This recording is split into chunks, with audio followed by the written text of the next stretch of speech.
Hay un momento en la vida en que entiendes algo importante. El lugar donde naciste no es el único lugar donde puedes vivir. Yo lo entendí cuando tenía 23 años. Estaba sola en un aeropuerto. Llevaba una mochila demasiado grande. Mi español todavía era muy imperfecto. Tenía miedo, pero también tenía muchas ganas de empezar. Esta es mi historia. No es una historia perfecta. Hubo días en que lloré. Hubo días en que quise volver a casa. Pero también hubo días que cambiaron mi forma de ver el mundo. Y también cambiaron mi forma de verme a mí misma. Antes de empezar, mi amigo, dime, ¿desde qué país me estás viendo hoy? Escríbelo en los comentarios ahora mismo. Por ejemplo, si estás en México, escribe México aquí, o si estás en España, escribe España presente. Me encanta saber de dónde viene la gente que me ve. Somos muchos en muchos lugares diferentes, y eso me parece algo muy bonito. Mi nombre no importa tanto como mi historia, pero puedo decirte que soy egipcia, que crecí en una ciudad grande con mucho ruido y mucha familia a mi alrededor, y que desde pequeña quise ver el mundo. El problema era que en mi familia, las mujeres no viajan solas. No es una regla escrita, no hay nadie que lo diga con esas palabras exactas, pero está ahí, en cada conversación, en cada mirada preocupada de mi madre, en cada pregunta de mis tíos. ¿Por qué quieres ir sola? ¿No tienes miedo? ¿Qué vas a hacer allá sin nadie que te cuide? Yo tenía miedo, claro que sí. Pero también tenía algo más fuerte que el miedo, tenía curiosidad. Y tenía un libro de español que compré en una tienda pequeña cerca de mi casa, un libro con páginas amarillas y dibujos que parecían de los años 90. Con ese libro empezó todo. Estudié español durante 2 años antes de hacer mi primer viaje. No era perfecta, mi amigo, para nada. Mezclaba tiempos verbales, olvidaba el género de las palabras, decía cosas raras que la gente no entendía bien. Hubo semanas en que pensé que nunca entendería la diferencia entre el pretérito indefinido y el imperfecto. Hubo días en que cerraba el libro y decía, esto no es para mí. Pero siempre lo volvía a abrir. Porque el idioma tenía algo que me atraía de una manera que no sabía explicar. Había una musicalidad en él, una manera de conectar las palabras que me parecía distinta a todo lo que yo conocía, y quería entenderla desde adentro. También veía películas, escuchaba canciones, leía pequeños textos en Internet. Buscaba el idioma en todos los lugares donde podía encontrarlo. Seguía cuentas de personas que hablaban español, y aunque al principio no entendía mucho, con el tiempo empecé a reconocer estructuras, a adivinar significados por el contexto. El aprendizaje de un idioma no ocurre solo en los libros. Ocurre cuando lo vives, cuando te sumerges en él aunque sea desde lejos, aunque sea a través de una pantalla. Y cuando finalmente compré mi boleto de avión, sentí que todo ese tiempo de estudio tenía sentido. Sentí algo que no era exactamente alegría, sino algo más grande y más complejo.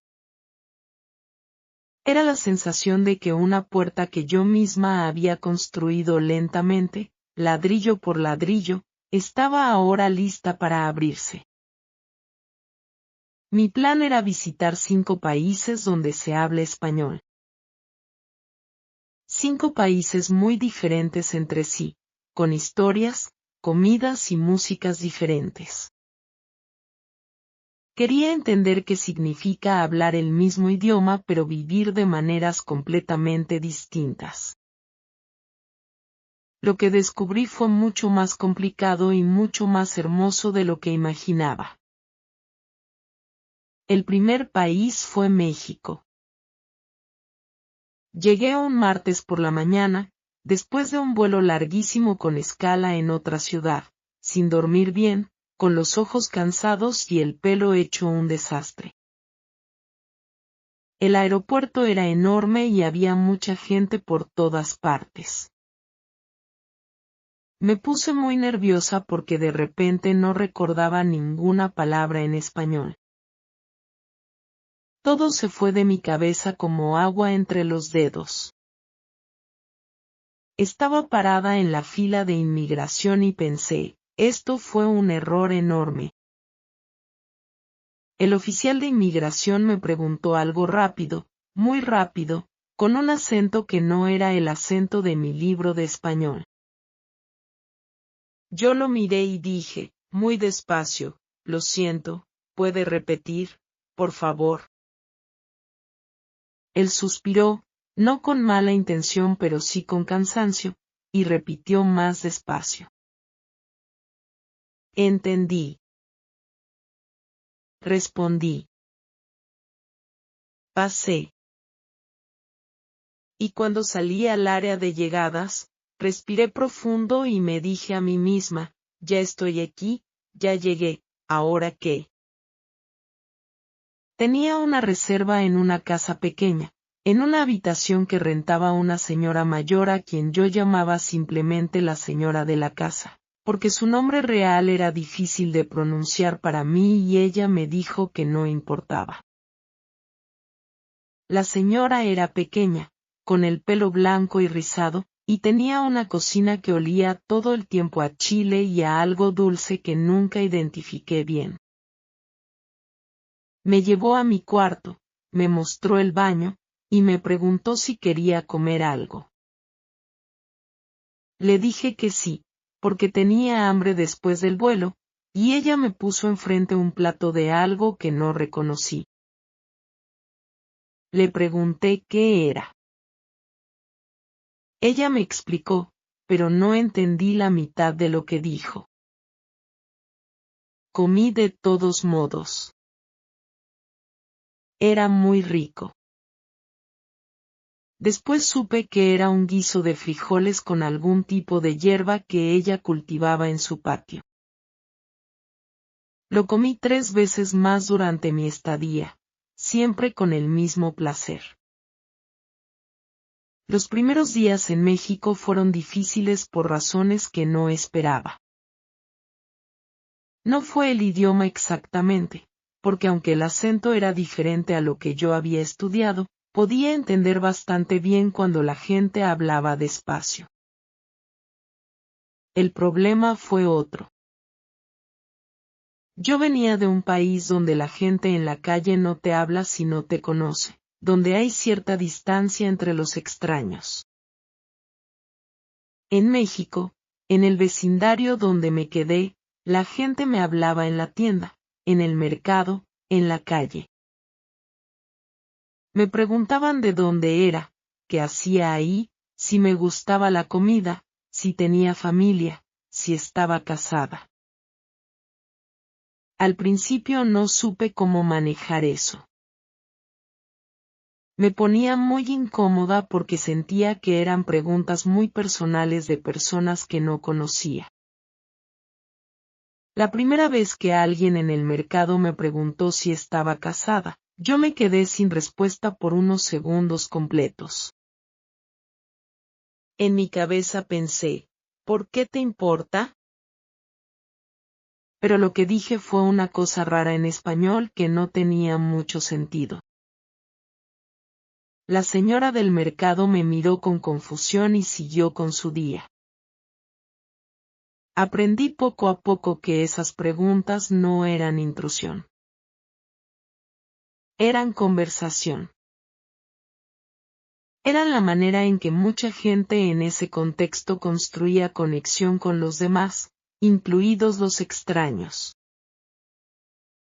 No eran iguales a las preguntas personales, que en mi cultura significan algo diferente. Eran una puerta de entrada, una manera de decir, me interesa saber quién eres. Una vez que entendí eso, las conversaciones se volvieron más fáciles y más interesantes. Una vez, en el mercado, una señora me preguntó por qué no usaba algo para cubrirme la cabeza, porque ella veía que yo venía de un país musulmán y pensaba que todas las mujeres de allá se cubrían. No me lo dijo con maldad, me lo dijo con genuina curiosidad, pero igual me molestó. Me molestó porque era una pregunta sobre mi identidad, sobre mi religión, sobre mi cuerpo, y yo no la conocía para nada. Respondí lo mejor que pude. Le expliqué que en Egipto hay muchas formas de ser, que no todas las mujeres son iguales, que yo era una persona particular con mis propias decisiones. Ella me escuchó con atención, asintió varias veces, y al final me dijo, tiene razón, perdone, es que yo nunca había hablado con alguien de allá. No fue un momento terrible, pero sí fue un recordatorio de que yo siempre iba a ser la extranjera, la que viene de lejos, la que tiene que explicarse. Eso es algo que nadie te dice cuando planeas un viaje largo, que vas a cansarte de explicar quién eres. Vas a cansarte de ser la persona diferente, la que genera preguntas, la que no encaja de manera obvia en ningún grupo. Hay días en que eso se siente como una aventura y hay días en que solo quieres ser invisible. Quieres caminar por la calle sin que nadie te mire de esa manera particular que significa te veo como algo inusual. Pero México también me dio cosas muy grandes. Me dio la primera conversación real en español con alguien de mi edad. Fue en un café pequeño, con una chica que estudiaba arquitectura y que quería practicar su inglés, así que hicimos un intercambio, ella me hablaba en español, yo le hablaba en inglés, y las dos aprendimos algo. Hablamos durante 3 horas sobre sus proyectos de diseño, sobre la arquitectura de la ciudad, sobre cómo se mezclan los estilos en los edificios, sobre dónde iba a estudiar después de graduarse. Cuando salí del café, me sentí diferente. Me sentí capaz. Descubrí que México tiene una relación con la comida que es profunda y seria, no superficial. No es solo que la comida es deliciosa, aunque lo es. Es que la comida tiene significado cultural, histórico, familiar. La señora de la casa donde me quedé me explicó ciertos platos como si me estuviera contando una historia sobre su familia. Este plato lo hacía mi abuela, este otro es para los días especiales, este otro es lo que comemos cuando alguien está enfermo. La comida era un idioma dentro del idioma, y yo quería aprenderlo también. También me di cuenta de que el español que se habla en México tiene una riqueza de expresiones que no están en ningún libro. Frases que la gente usa todos los días, palabras que tienen significados particulares en ese contexto, maneras de decir las cosas que son únicamente de allá. Yo llevaba un cuaderno pequeño donde anotaba todo lo que no entendía, y en México ese cuaderno se llenó muy rápido. También me dio algo que no esperaba, una pelea. Una verdadera discusión con alguien. Estaba en un autobús y una persona mayor me dijo que me sentara diferente, que estaba ocupando demasiado espacio con mi mochila. Pero lo dijo de una manera que me pareció innecesariamente agresiva. Y yo, que para entonces llevaba casi 3 semanas en el país y tenía más confianza con el idioma, le respondí.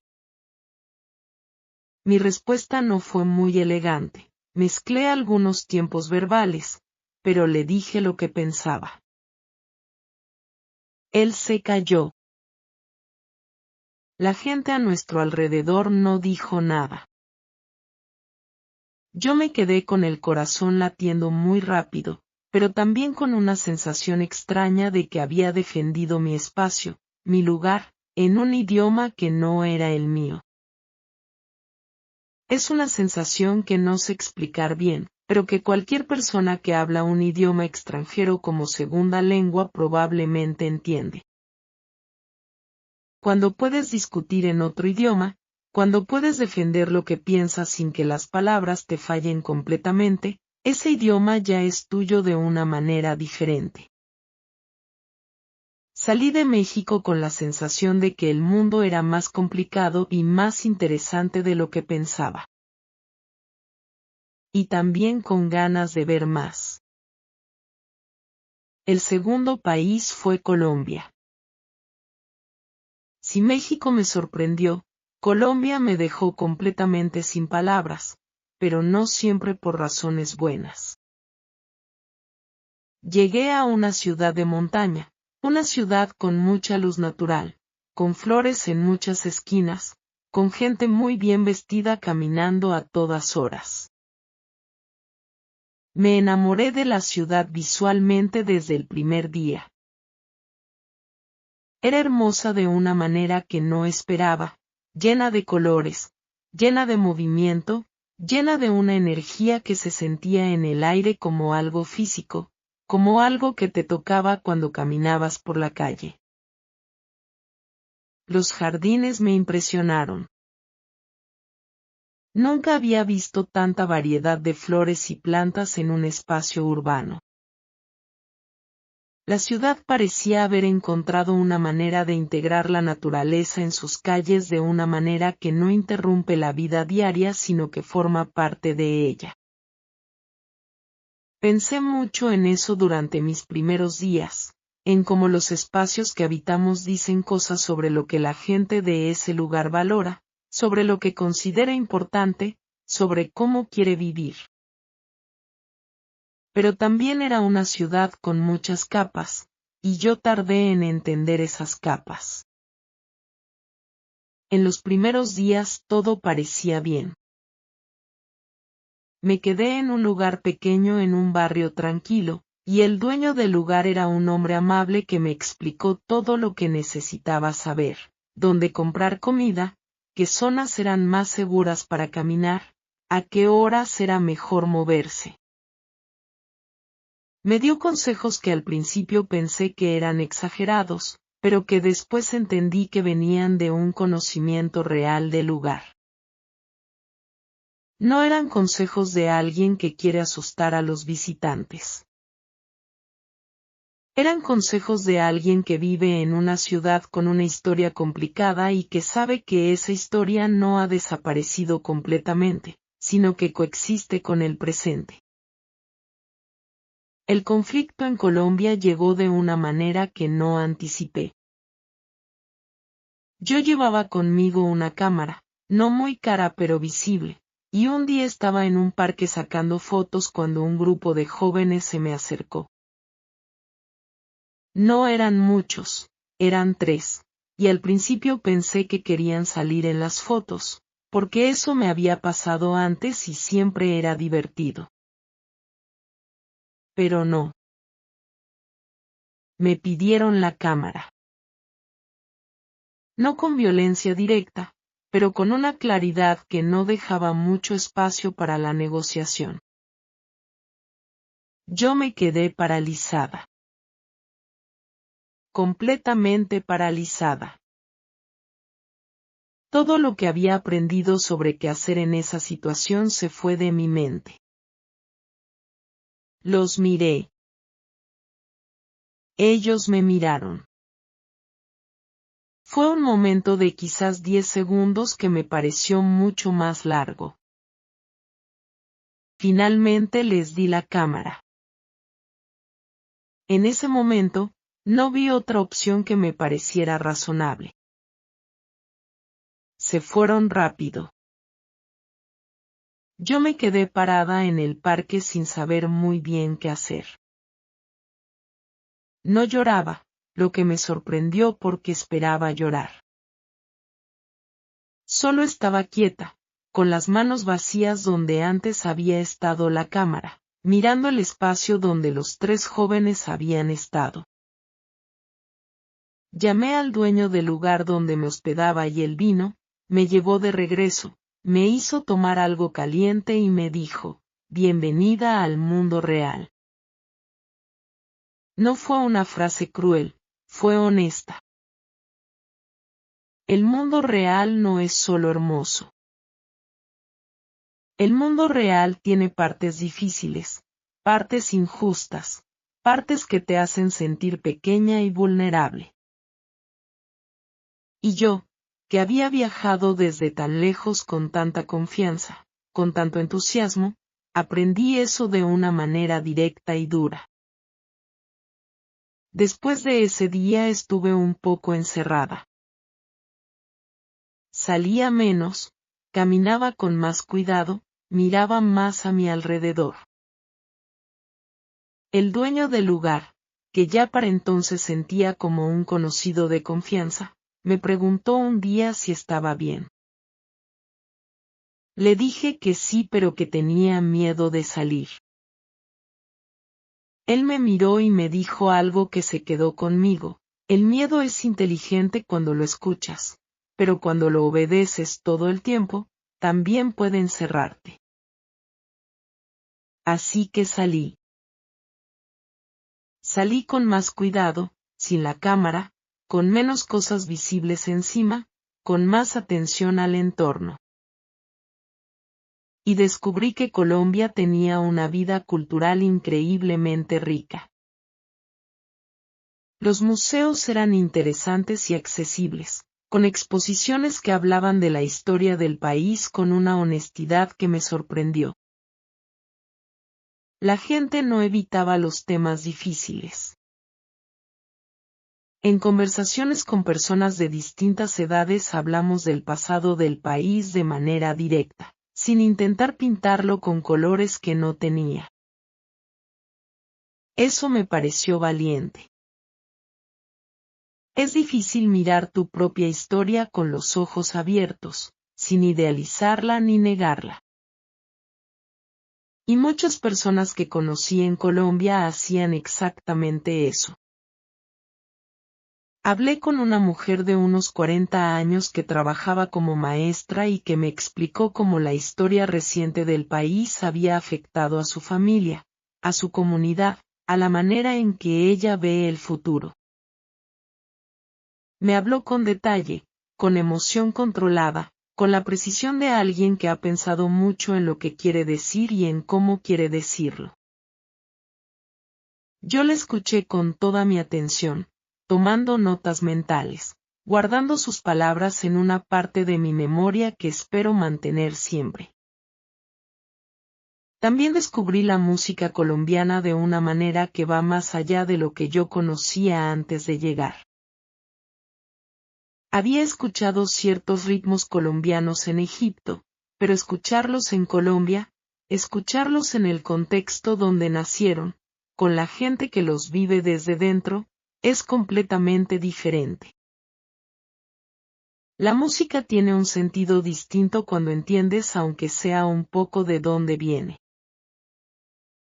El español en Colombia tenía un ritmo diferente al de México. Más claro para mí en muchos momentos, con palabras que no había escuchado antes, con expresiones que me hacían reír cuando las entendía por fin. Aprendía palabras nuevas cada día. Eso me gustó mucho. La sensación de agregar palabras a tu vocabulario en otro idioma, de sentir que tu capacidad de expresarte crece, es una de las mejores sensaciones que conozco. Salí de Colombia con una cámara menos y con mucho más dentro de mí. El tercer país fue Argentina, y Argentina me rompió el esquema por completo. Para empezar, el acento argentino es totalmente diferente a cualquier cosa que yo hubiera estudiado o escuchado antes. Las letras suenan de otra manera, el ritmo es otro, hay palabras que son completamente propias de allá. Los primeros días entendía quizás el 60% de lo que me decían, incluso después de meses viajando y usando el español todos los días. Fue humillante de una manera muy instructiva. Me recordó que siempre hay más que aprender, que el español no es un solo idioma sino muchos idiomas que comparten una estructura, y que cada versión tiene su propia profundidad. Llegué a una ciudad grande, con muchos edificios, mucho tráfico y una arquitectura que mezclaba muchas influencias y que era visualmente muy interesante. La ciudad tenía una energía particular, algo entre la intensidad y la melancolía, algo que yo no sabía cómo describir al principio pero que después entendí mejor cuando aprendí más sobre la historia del lugar. Hay ciudades que llevan su historia en la piel de una manera muy visible, y esta era una de ellas. Los cafés antiguos con sus mesas de mármol, los teatros grandes, los edificios que hablan de un pasado de mucha actividad y mucha ambición.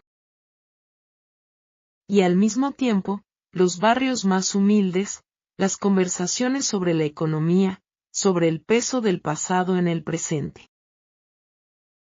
Todo eso convivía en el mismo espacio de una manera que yo encontraba fascinante y un poco desorientadora.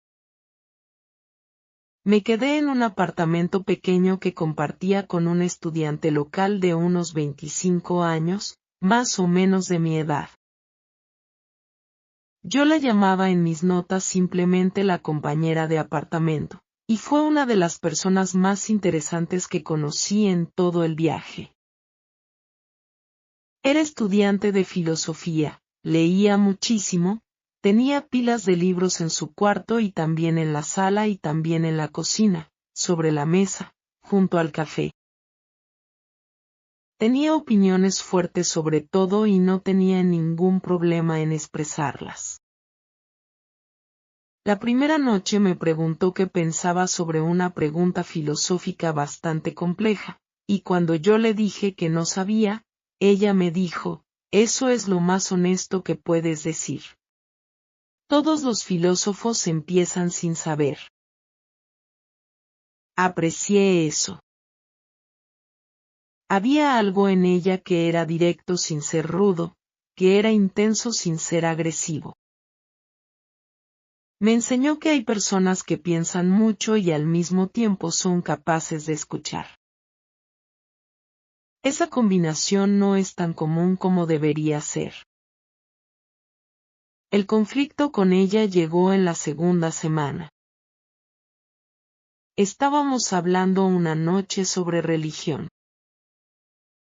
Yo no sé exactamente cómo empezó la conversación, creo que empezó por algo que vimos en las noticias, pero de repente estábamos en una discusión bastante intensa sobre fe, sobre identidad cultural y sobre si la religión es algo que eliges o algo que recibes sin poder elegir.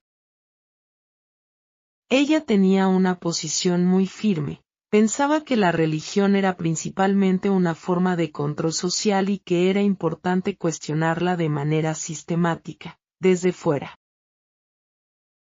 Yo tenía una posición más complicada, venía de un contexto donde la fe es parte de la identidad colectiva, donde no es tan fácil separar lo espiritual de lo cultural de lo familiar. Donde cuestionar la religión no es solo un ejercicio intelectual sino algo que afecta relaciones, pertenencias, la manera en que tu familia te ve. Hablamos, o más bien discutimos, durante casi 2 horas. Yo buscaba palabras en español que no siempre encontraba para decir exactamente lo que quería decir. Había momentos en que sabía perfectamente en árabe lo que quería expresar, pero no encontraba el equivalente exacto en español, y esa frustración se sumaba a la intensidad de la discusión. Ella hablaba muy rápido y muy intensamente, con referencias a filósofos que yo no siempre conocía, con argumentos estructurados que era difícil seguir en tiempo real en un idioma extranjero. En algún momento las dos levantamos la voz. No gritábamos, pero sí hablábamos más fuerte de lo normal. Después hubo silencio. Al día siguiente ninguna de las dos mencionó la discusión. Hicimos café juntas como si nada. Ella me preguntó si quería azúcar y yo le dije que no, y eso fue todo. Pero poco a poco, en los días siguientes, descubrí que esa discusión había creado algo entre nosotras. No una amistad fácil y tranquila, pero sí una relación de respeto real. Como si las dos hubiéramos visto la manera en que la otra piensa bajo presión y hubiéramos decidido que valía la pena seguir conociéndose. Ella me preguntaba sobre Egipto, sobre el idioma árabe, sobre cómo era crecer allá, sobre la literatura árabe, sobre lo que yo había leído. Yo le preguntaba sobre Argentina, sobre la historia que ella mencionaba con tanta intensidad, sobre los libros que leía, sobre los filósofos que la apasionaban. Aprendimos una de la otra de una manera que no habría sido posible sin esa noche difícil. A veces el conflicto es el camino más corto hacia algo real. Argentina también me enseñó algo sobre el tiempo. La gente allá tiene una relación con el tiempo que es diferente a lo que yo conocía. Las cenas empiezan tarde, las reuniones empiezan tarde, la vida nocturna empieza muy tarde. Las tiendas abren a horas que para mí eran ya mitad del día. Los fines de semana todo se mueve de otra manera. Yo, que venía de una cultura donde también hay cierta flexibilidad con el tiempo pero no tanta, tardé en ajustarme. Me sentí muy cansada las primeras semanas porque estaba tratando de seguir el ritmo local y al mismo tiempo mantener mis propios hábitos. No funcionó. Tuve que elegir, o me adaptaba completamente o vivía a un ritmo paralelo y me perdía mucho. Elegí adaptarme, y aunque mi cuerpo tardó en aceptarlo, fue la decisión correcta. La comida argentina fue una revelación de otro tipo. Yo no como carne de res porque en mi familia no es parte de nuestra dieta habitual, y Argentina es un país donde la carne es muy central en la cultura culinaria, donde el asado es casi una institución social, una manera de reunirse y de estar juntos. Tuve que aprender a pedir comida de manera diferente, a explicar mis preferencias sin ofender a nadie, a encontrar las opciones que existían en los menús y que no siempre eran muchas. No fue fácil, pero tampoco fue imposible. Y descubrí que hay una cultura muy rica de verduras, de legumbres, de empanadas con rellenos vegetarianos que son absolutamente deliciosas, y que la gente que me invitaba a comer siempre encontraba una manera de incluirme de manera genuina en la mesa. Una tarde fui a una reunión en casa de una amiga de mi compañera de apartamento. Era un grupo de unas 10 personas, todas argentinas, todas con muchas opiniones sobre todo. Hablaban rápido, se interrumpían con frecuencia, se reían fuerte. Yo estaba sentada en un rincón escuchando, entendiendo tal vez el 70%, cuando alguien me preguntó directamente qué pensaba sobre el tema que estaban discutiendo. No recuerdo cuál era el tema, creo que era algo sobre política cultural, pero recuerdo perfectamente el momento en que todas las miradas se volvieron hacia mí y yo tuve que hablar. No en árabe, no en inglés, sino en español, en el español argentino que todavía me costaba. Hablé. No fue perfecto, fue torpe en varios momentos, pero fue mío. Y la gente escuchó. Eso fue suficiente. Salí de Argentina más segura con el idioma, aunque el acento seguía siendo un misterio parcial para mí. Salí con la cabeza llena de conversaciones y con una lista larga de libros recomendados por mi compañera de apartamento, la mayoría de los cuales todavía no he leído, pero que tengo en algún lugar esperando. El cuarto país fue Perú, y Perú me tocó en un lugar diferente, más profundo, más difícil de explicar. Llegué en un momento en que el país estaba pasando por mucho movimiento político. Había protestas, había tensión, había conversaciones en todos lados sobre el futuro, sobre lo que el país era y sobre lo que podía ser. Yo llegué como turista, como observadora, y al principio eso me hacía sentir que estaba fuera de todo. Estaba ahí pero no era parte de lo que pasaba. Era como ver una película sin saber el principio. Pero cuando empecé a hablar con la gente, esa sensación de estar afuera fue cambiando. Me quedé en un lugar pequeño en una ciudad que tiene historia de muchos siglos, donde el pasado y el presente conviven de maneras que a veces son muy visibles y a veces son más sutiles. Había ruinas a un lado, edificios modernos al otro, mercados llenos de colores y de idiomas que no eran solo español. El quechua está vivo allá, se escucha en las calles, en los mercados, en las conversaciones familiares. Fue la primera vez que estuve en un lugar hispanohablante donde el español convivía de manera tan visible y tan cotidiana con otro idioma completamente diferente, un idioma que tenía siglos de existencia antes de que el español llegara. Eso me hizo pensar mucho. Me hizo pensar en la manera en que los idiomas no existen en el vacío, que cada idioma lleva consigo una historia, una manera de ver el mundo, una comunidad de personas que lo han mantenido vivo. Me hizo pensar en el árabe, que también tiene muchas versiones, muchas capas, muchos dialectos que a veces se entienden entre sí y a veces no. Y me hizo pensar en lo que significa que un idioma sobreviva, que se resista a desaparecer, que la gente lo pase a sus hijos aunque el mundo no siempre lo valore.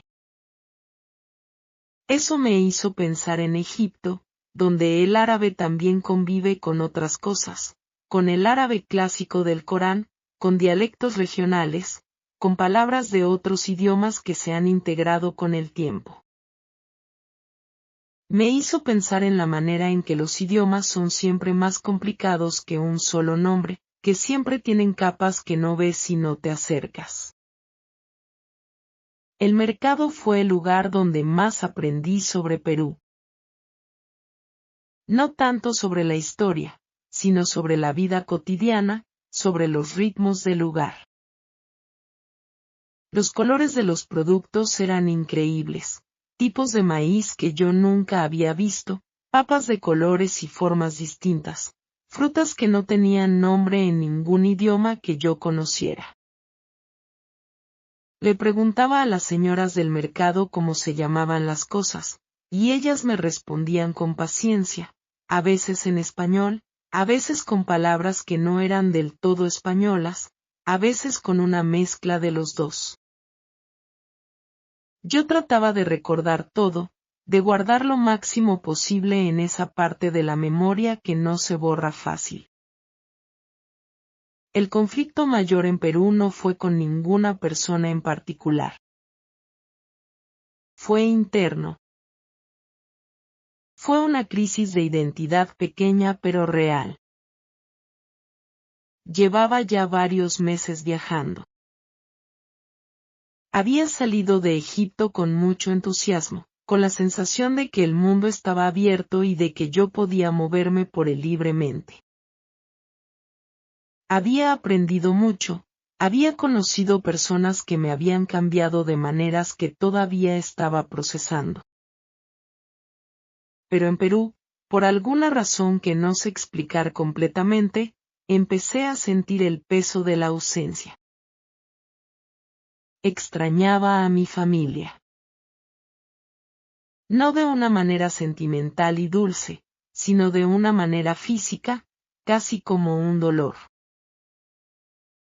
Un dolor sordo que estaba ahí todo el tiempo, que a veces se hacía más grande y a veces se hacía más pequeño, pero que nunca desaparecía del todo. Extrañaba el idioma árabe, que fluye en mí sin esfuerzo, sin que tenga que buscar palabras. Cuando pienso en árabe no tengo que construir nada, simplemente pienso, y el idioma está ahí. En español todavía había un espacio pequeño entre lo que pensaba y lo que podía decir, un espacio donde a veces se perdía algo.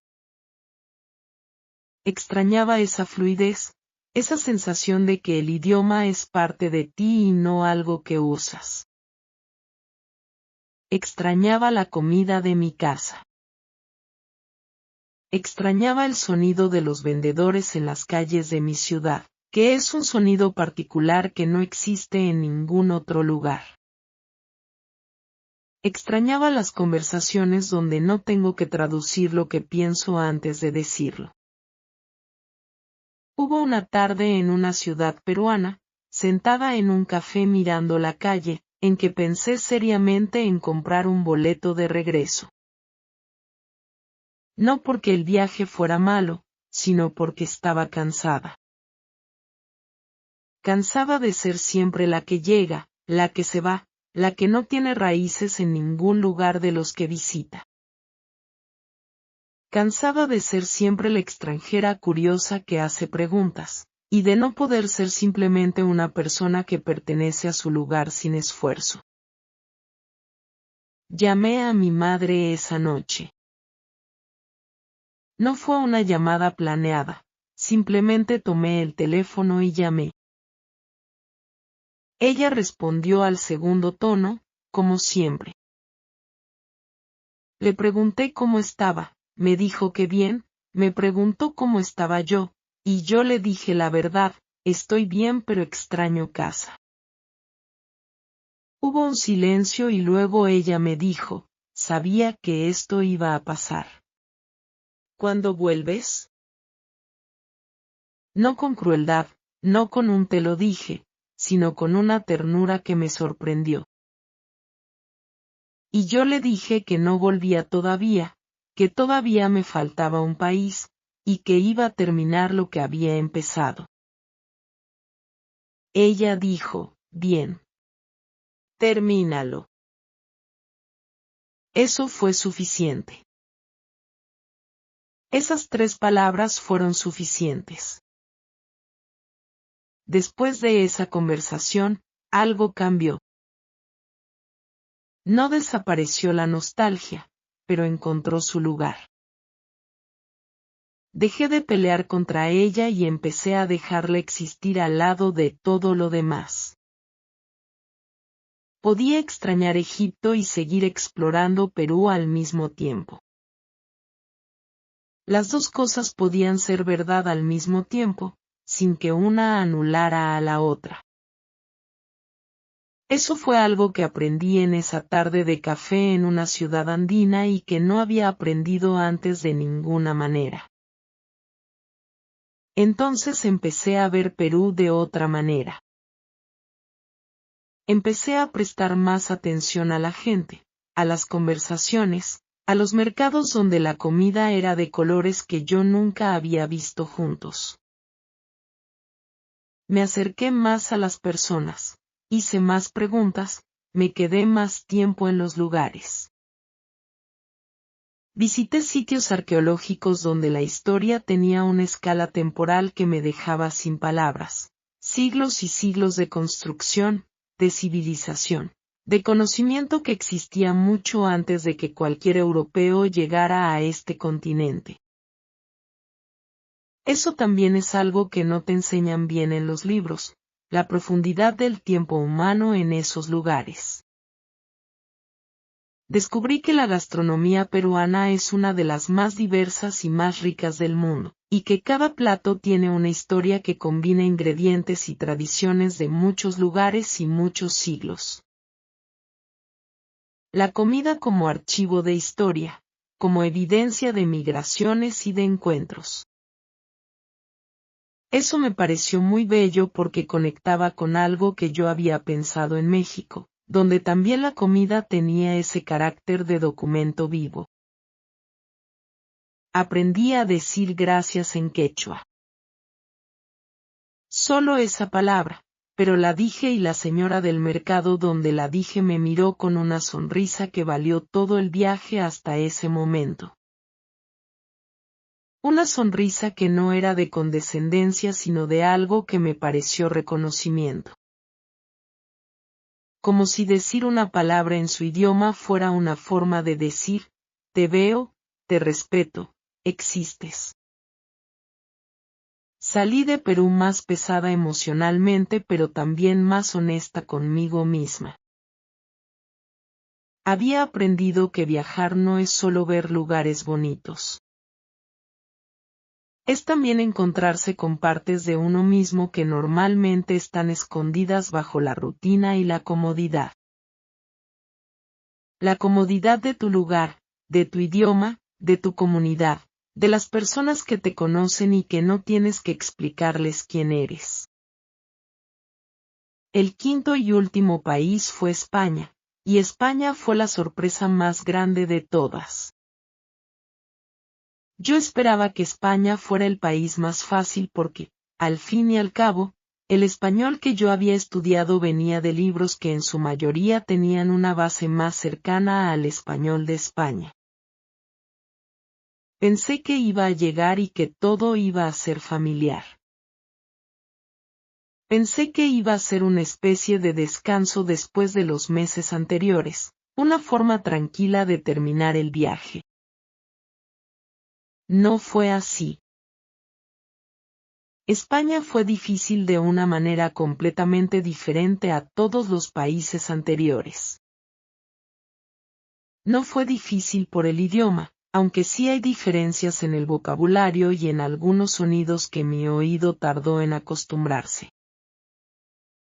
Fue difícil porque España me hizo pensar muy seriamente en qué significa el español como idioma, en su historia, en las maneras en que ese idioma llegó a los otros 4 países que había visitado.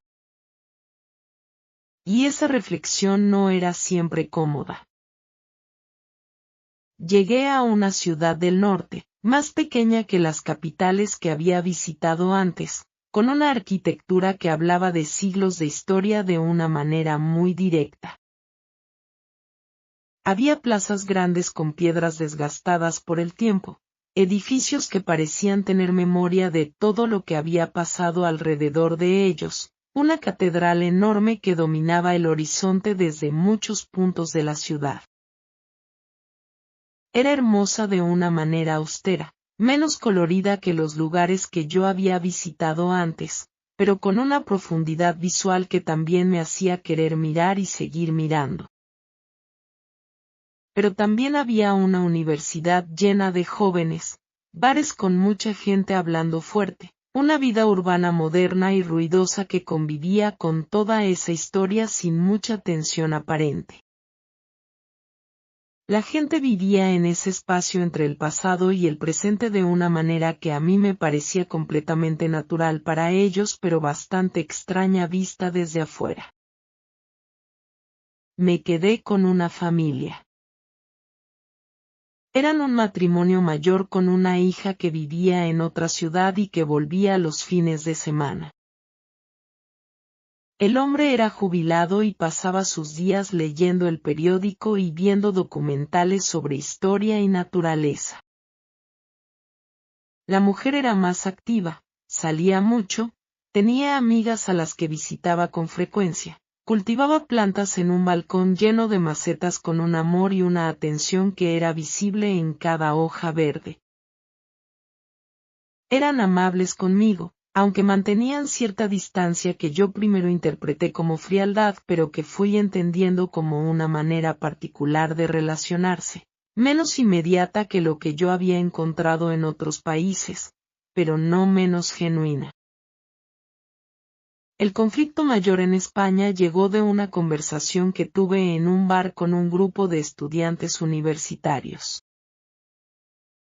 Estábamos hablando de viajes, de idiomas, de identidad.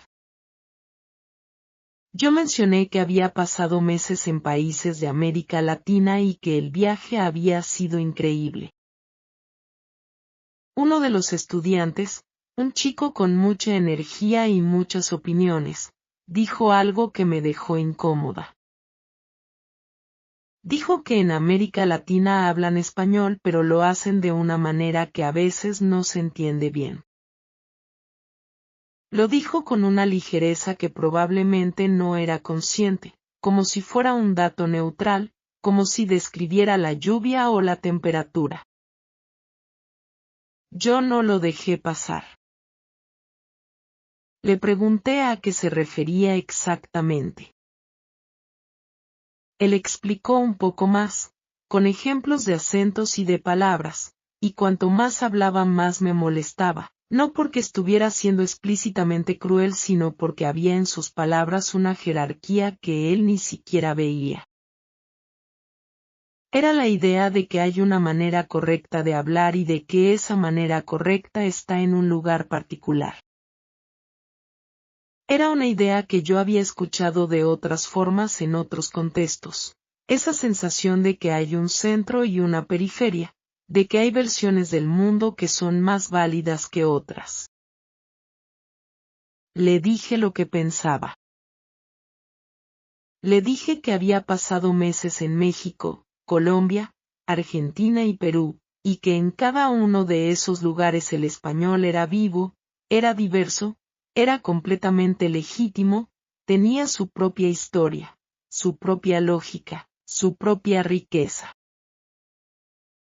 Le dije que yo, como persona que aprendió español como idioma extranjero, como alguien que venía completamente de afuera, no sentía que hubiera una versión superior a las otras. Le dije que la riqueza del español como idioma global está precisamente en todas esas variantes, no a pesar de ellas. Hubo un silencio. El grupo me miró. El chico me miró a mí. Luego dijo, tienes razón, lo pienso de manera diferente después de lo que has dicho. No sé si realmente cambió de opinión o si simplemente fue educado en ese momento. Pero la conversación siguió de otra manera, más honesta, más interesante, menos cómoda en el buen sentido. Los demás del grupo empezaron a hablar de sus propias experiencias con el idioma, de viajes que habían hecho, de acentos que les costaba entender, de palabras que no conocían. Fue una de las mejores conversaciones de todo mi viaje porque tocó algo real, algo que importa. Pero no fue el único conflicto en España. Hubo otro, más personal, más difícil de procesar. Un día, caminando por el centro histórico de la ciudad. Un hombre mayor que pasaba a mi lado hizo un comentario sobre mi apariencia, sobre mi origen. No fue un comentario amable. Fue una de esas cosas que la gente dice pensando que es un chiste o que es insignificante, pero que golpea de una manera que no es insignificante para quien lo recibe. Una de esas cosas que te recuerda de golpe que en algunos ojos siempre vas a ser la que no pertenece. Me quedé quieta un momento. El hombre ya había seguido caminando. Nadie alrededor reaccionó. Y yo sentí algo que ya conocía de antes pero que nunca se vuelve completamente familiar, nunca deja de afectar. El cansancio de ser la diferente, la extranjera, la que no encaja de manera obvia. El cansancio de que tu presencia en un lugar sea considerada una novedad o un problema por alguien que no te conoce. Esa noche hablé con la mujer de la familia donde me hospedaba. Le conté lo que había pasado. Ella escuchó sin interrumpirme, con atención total, y cuando terminé me dijo algo que no esperaba: eso no está bien. Y no somos todos así. Pero sé que decirte que no somos todos así no arregla lo que sentiste. Esa frase me importó mucho. Porque era honesta de una manera que la mayoría de las respuestas no son. No intentaba minimizar lo que me había pasado ni poner excusas. No intentaba defender a todos los de su país diciéndome que ese hombre era una excepción y que no debía preocuparme.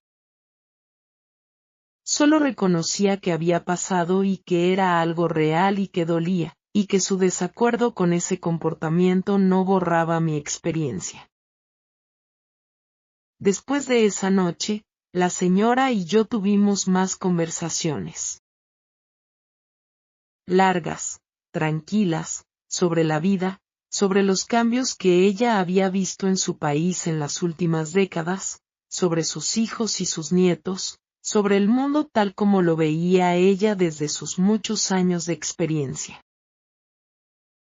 Me hablaba de manera clara, despacio cuando veía que yo necesitaba tiempo para seguir, sin condescendencia, sin ese tono que a veces la gente usa cuando habla con alguien que no domina completamente el idioma. Me trató como una persona interesante que tenía cosas que decir y cosas que escuchar. Y eso, después de muchos meses siendo la extranjera confusa que llega y no entiende todo, fue un regalo que no esperaba. España también me dio algo inesperado, la posibilidad de ver mi propio viaje con perspectiva. Porque en España encontré muchos museos, muchas conversaciones sobre historia, muchas referencias a los siglos en que el español se expandió por el mundo. Y yo pensaba en los países que había visitado, en la manera en que esa historia vivía todavía en las calles, en las comidas, en los idiomas mezclados, en las tensiones y en las riquezas. Pensaba en la señora del mercado peruano que me enseñó a decir gracias en quechua. Pensaba en la chica de filosofía en Argentina y su biblioteca desordenada. Pensaba en los jardines de Colombia y en la cámara que había perdido. Pensaba en la cocina de México y en el guiso que nunca supe nombrar del todo bien. La historia no es solo del pasado.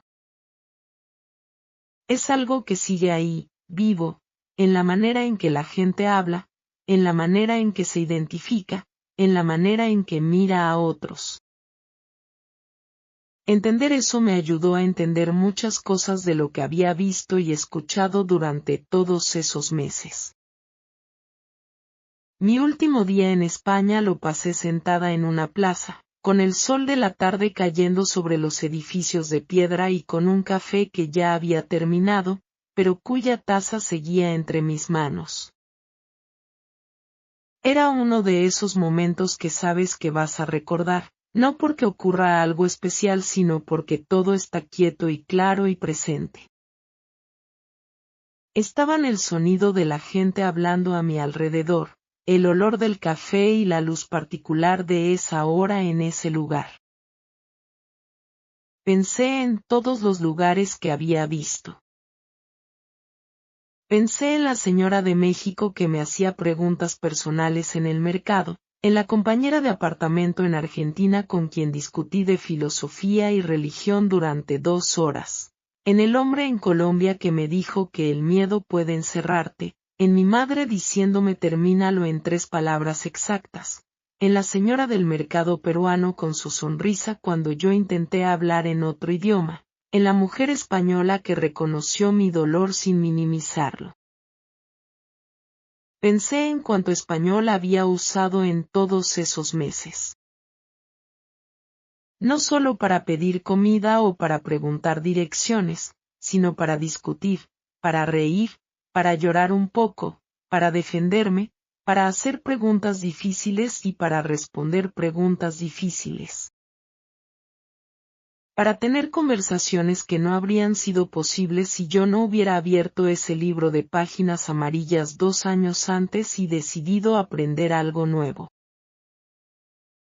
El idioma había sido mi herramienta, mi puente, mi barrera a veces, mi ventana a otras. Había sido el medio por el cual todas esas experiencias habían ocurrido. Y pensé en Egipto, que me esperaba. Que siempre iba a esperar. Porque uno puede salir de su lugar de origen pero ese lugar nunca sale de uno. Está en la manera de gesticular, en los sabores que uno extraña, en las palabras que vienen solas, sin tener que buscarlas, en los sueños que siempre ocurren en el idioma de la infancia. Empecé este viaje con miedo y con un libro de español de páginas amarillas. Lo terminé con mucho más vocabulario, mucho más entendimiento del mundo, y mucho más entendimiento de mí misma. Terminé siendo la misma persona pero con más espacio por dentro, más capacidad de contener cosas contradictorias, más tolerancia a lo que no entiendo del todo. Hay algo que quiero decirte antes de terminar, mi amigo. Muchas personas me preguntaron a lo largo del viaje si no tenía miedo de viajar sola siendo mujer, siendo extranjera, siendo tan visible en tantos lugares. La respuesta es sí. Tuve miedo muchas veces. Tuve miedo en el aeropuerto el primer día cuando no recordaba nada de español. Tuve miedo cuando me quitaron la cámara en Colombia y me quedé sola en ese parque con las manos vacías. Tuve miedo de no poder comunicarme bien en los momentos importantes, de perder algo por falta de palabras. Tuve miedo de la soledad, esa soledad particular del viajero que no tiene a nadie que lo conozca realmente en ninguno de los lugares donde se encuentra. Tuve miedo de decepcionar a mi familia al no volver cuando esperaban, de ser la hija que se fue y no volvió a tiempo. Pero también aprendí algo sobre el miedo en este viaje, que el miedo y el valor no son opuestos. El valor no es la ausencia del miedo. El valor es hacer lo que quieres hacer aunque el miedo esté ahí, presente, real, legítimo. El valor es sentarte en ese café en Lima después de semanas difíciles y decidir continuar. El valor es responder en un idioma extranjero cuando alguien te habla de manera injusta y tú sabes que tienes razón. El valor es llamar a tu madre y decirle la verdad sobre cómo te sientes, no lo que crees que quiere escuchar, y después colgar el teléfono y seguir adelante. El español me abrió 5 puertas en 5 países diferentes. Lo que encontré detrás de esas puertas fue más de lo que esperaba cuando salí de Egipto con mi mochila demasiado grande y mi libro de páginas amarillas. Fue más hermoso, más complicado, más doloroso, más real. Encontré personas que me desafiaron de maneras que no pedí pero que necesitaba, personas que me cuidaron sin conocerme y sin pedir nada a cambio, personas que me hicieron pensar de maneras nuevas sobre cosas que creía entender bien. Encontré versiones del mismo idioma que eran mundos completamente diferentes, con sus propias historias y sus propias lógicas y sus propias maneras de nombrar el mundo. Encontré partes de mí misma que no sabía que estaban ahí, partes que son más fuertes de lo que pensaba, partes que son más frágiles de lo que me gustaba creer, partes que extrañan y partes que se adaptan y partes que se niegan a cambiar. Todo eso junto es lo que fue el viaje. No una experiencia perfecta y ordenada, no una historia con moraleja clara al final, sino algo más real y más complicado que eso. Algo que todavía estoy procesando, todavía estoy entendiendo, todavía estoy convirtiendo en algo que pueda decir que aprendí. Si estás aprendiendo español ahora mismo, si estás en esa etapa en que mezclas los verbos y olvidas el género de las palabras y sientes que nunca vas a hablar bien, quiero decirte esto: sigue. No tiene que ser perfecto para ser útil. No tiene que ser perfecto para abrirte puertas. Mi español nunca fue perfecto en ninguno de esos 5 países. Cometí errores todos los días, errores pequeños y errores que hacían reír a la gente de manera gentil. Y de todos modos pude hablar, pude conectar, pude vivir con ese idioma. Pude discutir de filosofía y de religión y de política. Pude defenderme cuando alguien no fue justo conmigo. Pude hacer preguntas que importaban y escuchar respuestas que me cambiaron. El idioma es un camino, no un destino. Y los caminos no tienen que estar perfectamente asfaltados para llevarte a algún lugar que vale la pena. Hay días en que pienso en volver a alguno de esos 5 países. En México quiero volver a esa cocina que olía a chile y a algo dulce que nunca supe identificar del todo. En Colombia quiero caminar de nuevo por esas calles llenas de flores, esta vez con más calma y sin cámara, con más tiempo para simplemente mirar. En Argentina quiero tomar un café tardísimo en la noche con mi compañera de apartamento y seguir la discusión que empezamos aquella noche, ahora con más palabras y más perspectiva. En Perú quiero ir al mercado y usar más palabras en quechua, aunque sean pocas, aunque sean torpes. Y en España quiero sentarme de nuevo en esa plaza, al sol de la tarde, y simplemente estar, sin ir a ningún lado, sin tener que ser la extranjera que explica quién es. Viajar te cambia, pero no de la manera simple que a veces imaginamos antes de hacerlo. No vuelves a casa siendo una persona completamente diferente, con todo resuelto y todo claro y todo entendido.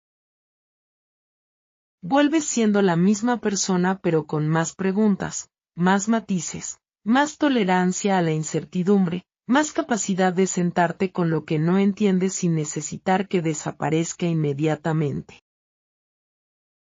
Vuelves siendo alguien que sabe que el mundo es mucho más grande y mucho más complicado de lo que cabe en ninguna imagen, en ningún texto, en ningún video. Yo volví a Egipto con mi mochila, con un vocabulario más grande en español, con un cuaderno lleno de palabras y de frases y de nombres de cosas que no sabía que existían antes de salir. Volví con recuerdos que todavía hoy, cuando los pienso, me hacen sentir algo que no sé nombrar exactamente pero que está en el espacio entre la nostalgia y la gratitud. Entre el amor por lo que fue y el agradecimiento por haberlo vivido. Mi madre me recibió en la puerta de la casa. Me miró de arriba abajo, como hacen las madres, buscando señales de que algo estaba bien o mal, evaluando si la hija que regresaba era la misma que se había ido o alguien diferente. Y luego me abrazó sin decir nada. A veces no hacen falta palabras.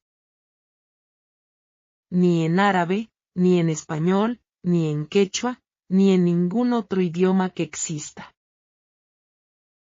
A veces lo que una persona necesita es simplemente estar sostenida por alguien que la conoce de verdad, alguien que la conoce desde antes de que tuviera otros idiomas, desde antes de que tuviera palabras para decir lo que siente. Pero cuando sí hacen falta palabras, mi amigo, espero que el español te lleve a lugares que no sabías que querías ver, que te conecte con personas que no sabías que necesitabas conocer, que te deje preguntas que no sabías que tenías. Eso es lo que hizo por mí. No me dio respuestas.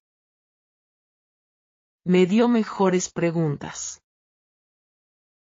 Y creo que eso es más valioso. Y si algún día viajas a alguno de estos 5 países, o si ya vives en uno de ellos, o si tienes familia en alguno de ellos, cuéntame en los comentarios. Cuéntame qué ves desde tu ventana, qué suena en tu calle, qué huele en tu cocina esta tarde. El mundo es grande y la única manera de conocerlo de verdad es hablando, escuchando, leyendo y, cuando puedes, moviéndote por él con los ojos y el corazón abiertos.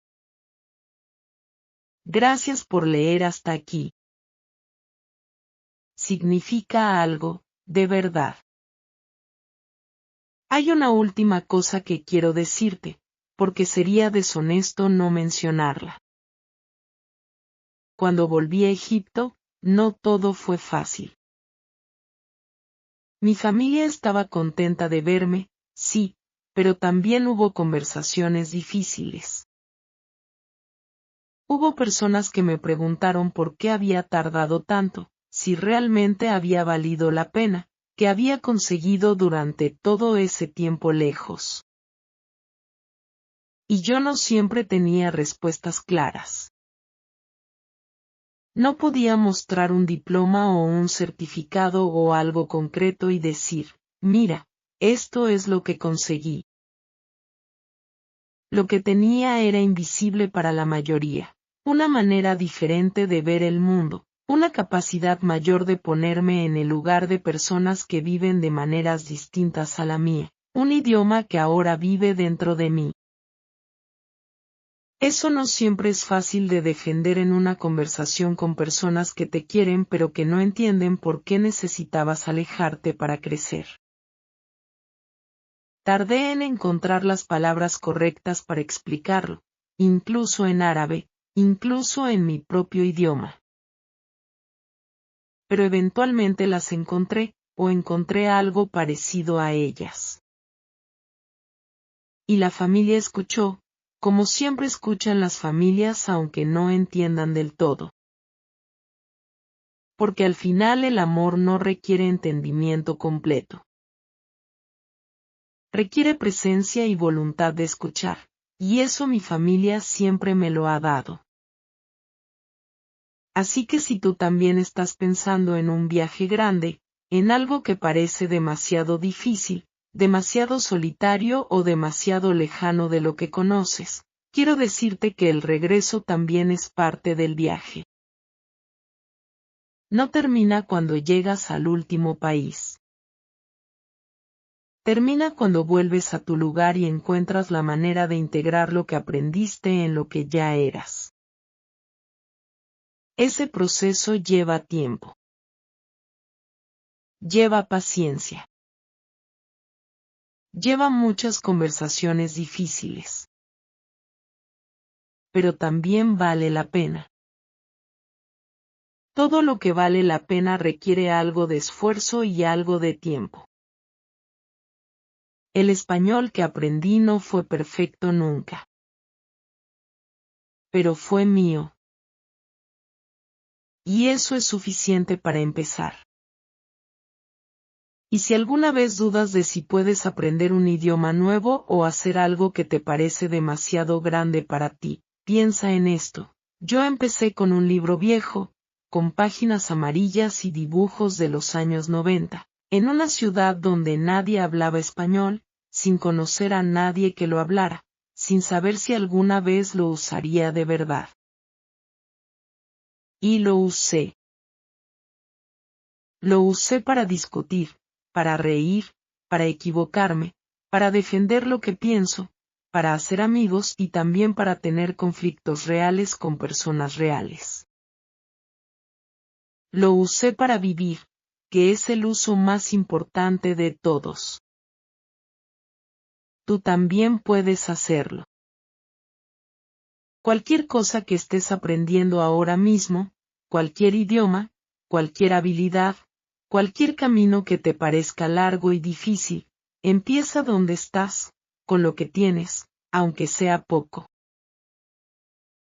Los viajes más grandes siempre empiezan con algo pequeño, un libro, una palabra, un boleto, una decisión.